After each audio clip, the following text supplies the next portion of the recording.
he's in it. Reckon. Joey Logano. And Logano. And Keselowski is in it. Good evening, everyone. I'm back with another Diecast review for you guys. So for those of you who have seen my Diecast reviews in the past, you know by now that when you see the opening video, you know what the review is going to be about. Or if you obviously see the thumbnail of this video, you know what it's going to be about. But let's just jump right into it. Here it is. This is my Joey Logano 2021 Talladega flip. And honestly, this one is probably one of my best wreck customs. Oh, did not mean to do that. Sorry, guys. As I was saying, this has to be one of my best wrecked, like, custom diecasts, because usually when I make custom, like, wrecked diecasts and stuff, I always bend the metal so, like, you know, like, so tightly and stuff. I guess, like, I pull it too hard that it just breaks. But this thing is actually still in one piece. The wheels I'm actually able to move on this thing. Like, I didn't have to, like, super glue the wheels to the like the base or something, and they wouldn't be able to move. This thing can actually roll no problem.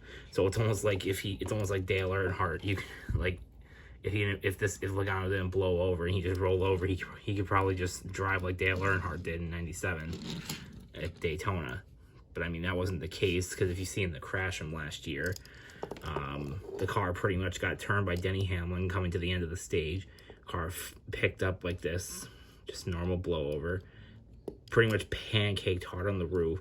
It pretty much like pirouetted, or whatever the word is, up the banking, basically just turned and inverted and stuff as it came down the banking, and pretty much just rolled back onto its wheels.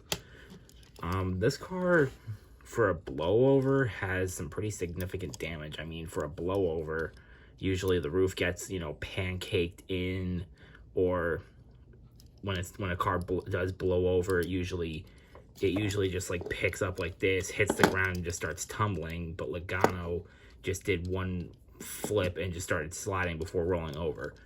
He, as you can see, had some pretty significant damage to the roof right here. And one detail that I actually didn't realize until like after I made this, that I had to be very careful with, is that if you look at pictures, I thought it was the roof flap that came up, but really the roof actually peeled back. This thing, I had to take my Dremel, my cutting tool that I use, and I had to cut into the roof and pretty much like take like tweezers or something, or like very small pliers, and just put it into the hole and just like gently pull up the roof. That's actually how I was able to get the roof damage as well. As you can see, the roof is bent. The hood I pretty much just cut into with my Dremel, and I pretty much just pulled it up with the same pliers. And really, when it comes to damage, the only other damage that's there is this little I guess just this bent right here, and this little bent right here, this dent in the quarter panel where it was just bent back, I guess from the tumble. I mean, other than that, the spoiler was fine. There was really no scratches on the right side of the car, aside from something on the fender and the front and the right front bumper. A lot of scrapes and scratches right there on the roof. Some right here on the left front fender. So pretty much the paint scheme overall is pretty nice. I mean, the Auto Trader scheme has always been one of my favorite Logano paint schemes. You know, it's obviously like, it's nice to see Logano run another paint scheme aside from the Pennzoil car. I mean, don't get me wrong, I like the Pennzoil car, but I mean, come on, the guy has literally been running the same paint scheme for the past like nearly 10 years. So when I saw this car run at Talladega, it was kind of nice to see something change.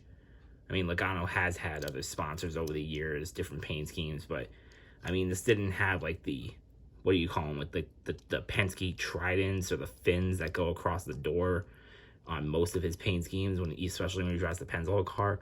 But this paint scheme alone is easily one of my favorite Logano cars, or paint schemes, I mean.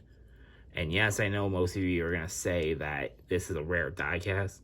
I actually did buy a second one by accident because I was trying to get the 2014 car diecast. I'm sorry. I keep getting my words mixed up. I'm sorry.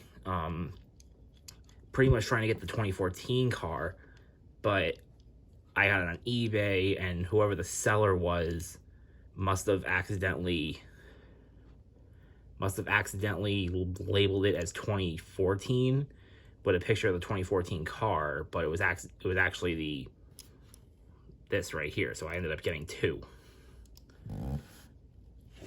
Like, I got one when it came out, and then a few months later when I saw the 2014 on eBay, allegedly the 2014 one.